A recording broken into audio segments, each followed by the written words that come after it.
Dzień dobry, nazywam się Kaja Klimek, a to jest konkurs filmów krótkometrażowych na Festiwalu Filmowym w Gdyni. W tym roku sytuacja niebywała. W konkursie 27 filmów i 27 rozmów z reżyserami i reżyserkami. A dzisiaj moim gościem jest Karol Lindholm, reżyser filmu Ostatni Gwizdek. Cześć Karol, witam Cię bardzo serdecznie. Dzień dobry. Piękny kadr, dużo się tutaj dzieje.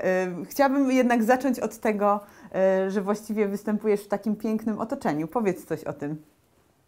Wiesz co, jestem na zdjęciach pod Bonn. Jestem operatorem kamery i operatorem wideo w dwuczęściowym filmie telewizyjnym niemieckiej produkcji. Das Weißhaus am Rhein. Strasznie tajemniczy format tego wszystkiego, 35 mm, to się domyślałam, że to... Nie, to jest akurat, to są dane techniczne z kamery, nagrywamy to na kamerze filmowej.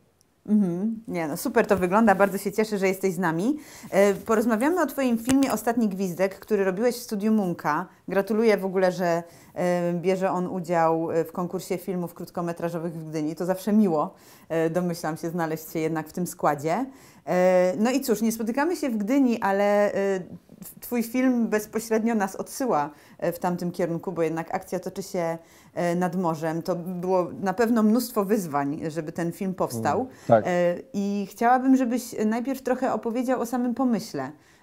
Skąd to w ogóle przyszło do Ciebie, żeby opowiadać historię właśnie o tym?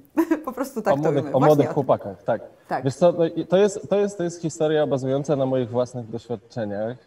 Ja skończyłem szkołę sportową na kierunku pływania i mieszkając nad morzem pod Koszalinem, zwykle spędzaliśmy w taki sposób wakacje, że uczyliśmy się na młodych ratowników. Więc stąd ta historia i stąd też wzór, to są wzór relacji pomiędzy ojcem a dwójką braci jest bezpośrednie nawiązaniem do moich przyjaciół ze szkoły podstawowej. No wiadomo, na potrzeby fabularne historia jest już troszeczkę bardziej podkręcona. I stąd. A jakby cały motyw pływania i wody, no to nie wiem, czy na pewno widziałeś nasze poprzednie filmy, jakby jednak zależy nam na tej naturze i na obcowaniu z nią i z naszymi bohaterami. Rozumiem. No jednak tak, trochę jak się chce opowiadać historię, to dobrze czerpać ze swoich własnych doświadczeń, bo wtedy to wszystko staje się bardziej namacalne i autentyczne. Ale... Chociaż wiesz, co jest warte wiesz, co jest jakby... Ja nie miałem takiej relacji z moim ojcem, ani nie mam brata, jestem jedynakiem. I często się zastanawiałem nad tym, nawet podczas ostatniego Q&A na Warszawskim Festiwalu Filmowym, że ten film być może jest jakąś formą terapii, być może jakimś moim pragnieniem za taką relacją z ojcem, a może wcale niekoniecznie. Nie. To ciekawe, że tak na to patrzysz i w taki sposób też o tym mówisz, bo znalezienie też dobrych postaci, które wcielą się w rolę dobrych aktorów do filmu, to nie jest zadanie łatwe, szczególnie gdy mowa o młodych, bo trudno jest chyba znaleźć odpowiedniego aktora, który zagra tak wymagającą rolę, a Ty tutaj stawiasz przed swoimi aktorami dosyć dużo wyzwań. Więc moje pytanie brzmi tak, czy szukałeś aktorów wśród pływaków, czy pływaków wśród aktorów? Tylko i wyłącznie szukałem aktorów wśród pływaków, więc razem z Martyną Jakimowską, autorką zdjęć, i Krystyną Dobrzańską, która pomagała nam na etapie preprodukcji, przeprowadzaliśmy castingi w praktycznie wszystkich klubach pływackich i szkołach sportowych w większych miastach w Polsce. Bardzo ciekawe jest to, że Olaf jest absolwentem, no i cały proces trwał ponad 3 miesiące, więc tych castingów przeprowadziliśmy naprawdę mnóstwo. Większość z nich odbywało się właśnie na basenach, a z kolei głównego bohatera Olafa znaleźliśmy podczas jednego z ostatnich castingów w szkole sportowej w Koszalinie, którą ja też skończyłem. Więc jest to po prostu bardzo ciekawa pętla, którą zatoczyłem z tym filmem. I z moją historią, i z Olafem, którego znaleźliśmy właśnie w Koszalinie. też to było dla nas wygodne, no bo większość zdjęć realizowaliśmy w Łazach pod Koszalinem, niedaleko Mielna. No i plus po prostu bardzo, bardzo trudne zdjęcia na wodzie. Zależało nam na tym, żeby ta kamera była bardzo blisko bohaterów i żeby jak najbardziej oddawała pewien charakter, który jest, którego doświadcza się podczas pływania na otwartej wodzie, czyli w morzu, na zatoce. No i to było chyba największe wyzwanie i produkcyjne, i dla Olafa, i dla naszych bohaterów, i dla Przemka Bluszcza. Mieliśmy jakby kilka dni zdjęciowych na otwartym morzu, kilka dni zdjęciowych na zatoce. No i tak jak widziałeś, przyczepa kempingowa jest postawiona na plaży pod Łazami. W niej z kolei zamieszkaliśmy na 2 tygodnie razem z Olafem i z Maćkiem Rębaczem, który jest młodszym bratem, po to, żeby też jakby wczuć się w całą atmosferę i w świat, który nas otacza tam. I No jest tak, światem filmowym później. To bardzo powrót do korzeni. Tak się składa, że w ogóle w te poprzednie wakacje byłam na kilka dni w Łazach. Jest to faktycznie... Naprawdę?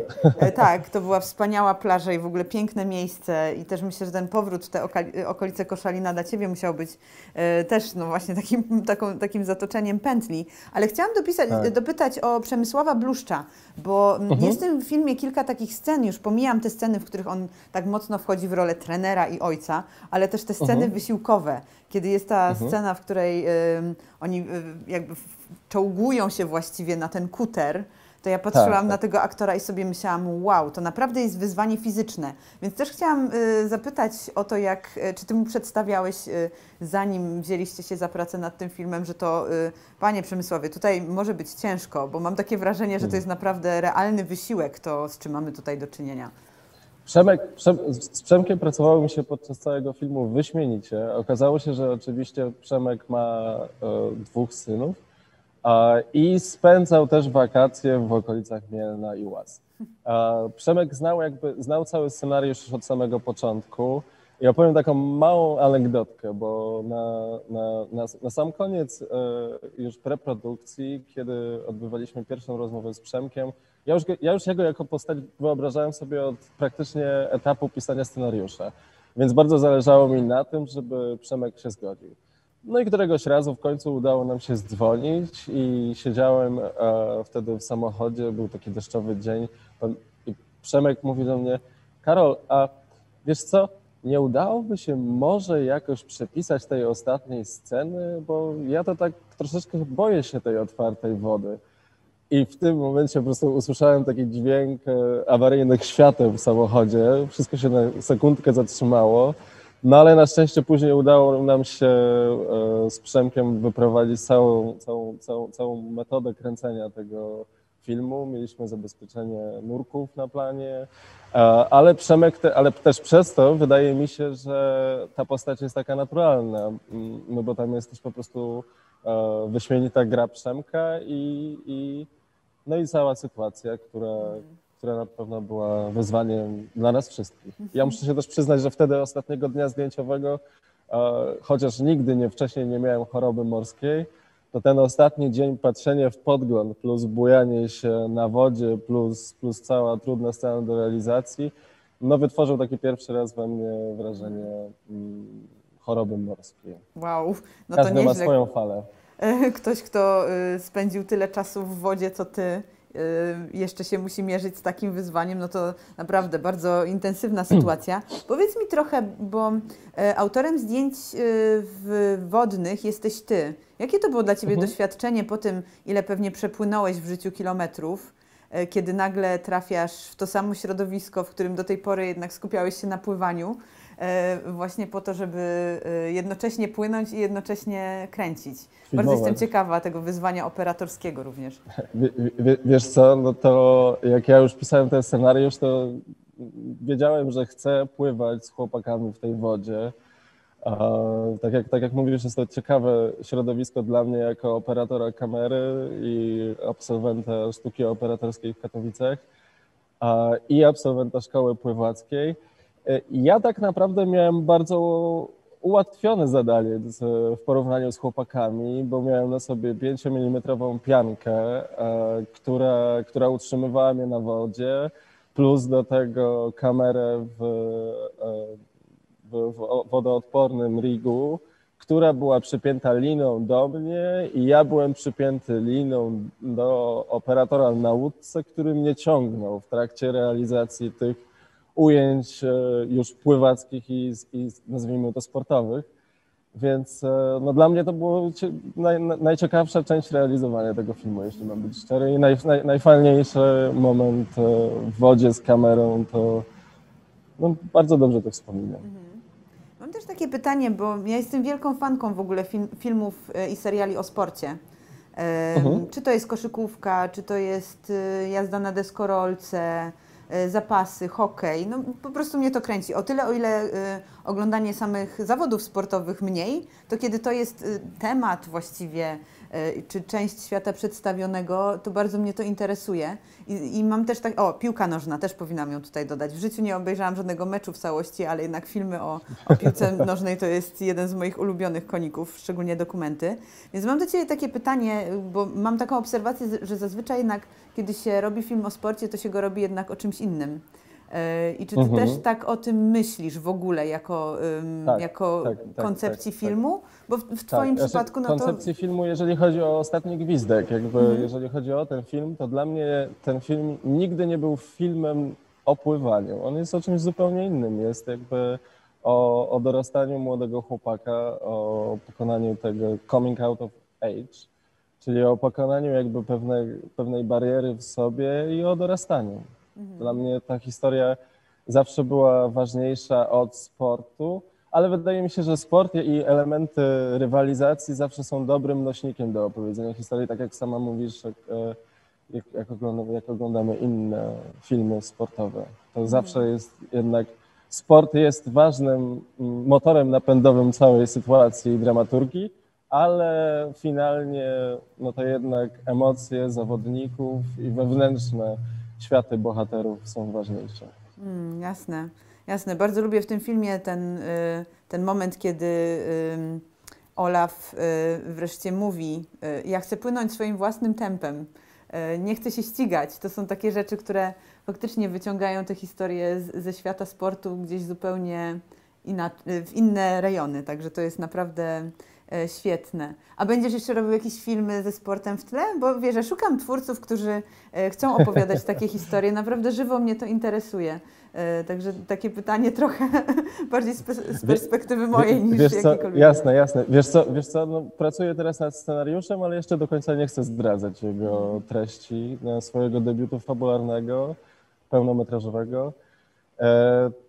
Wydaje mi się, że też ja po prostu pochodzę ze świata sportu i często rozmawiam o tym ze swoimi przyjaciółmi, czy z ludźmi ze szkoły filmowej, czy z ludźmi na planie, że jednak pływanie i szkoła sportowa ukształtowało mnie jako człowieka, kropka, po prostu. To wydaje mi się, że takie doświadczenie sportu od początku, od młodości i wczesnego dzieciństwa kształtuje charakter i na pewno zmienia go już do końca. Zawsze się jest w świecie sportu potem, troszkę w głowie. W tej wodzie. Bardzo ciekawa relacja i napięcie, tak samo jak to między byciem operatorem a byciem reżyserem. Powiedz mi jeszcze w kilku zdaniach o tym, w czym Ci to właściwie pomaga, że jesteś w stanie robić jedno i drugie? Ja nie robię filmów jako operator i jako reżyser równolegle. Jednak bardzo fajną metodę pracy udało nam się wypracować z autorką zdjęć Martyną Jakimowską, która teraz jest na studiach w Szkole Filmowej w Londynie, National Film and Television School. I my od zawsze pracowaliśmy w taki sposób, że Martyna po prostu była odpowiedzialna za zdjęcia. Ja starałem się opowiadać swoje historie, a w wypadku, kiedy robiłem swoje filmy, no to też byłem jakby autorem zdjęć i to nie do końca przypadło mi do gustu.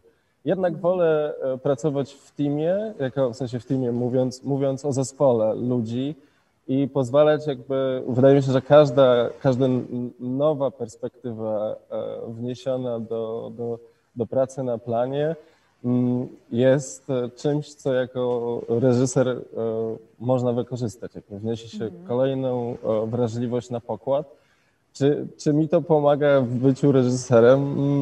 Nie wiem, na pewno jest tak, że poczucie kadru, obiektywy, technika nie jest dla mnie żadną tajemnicą.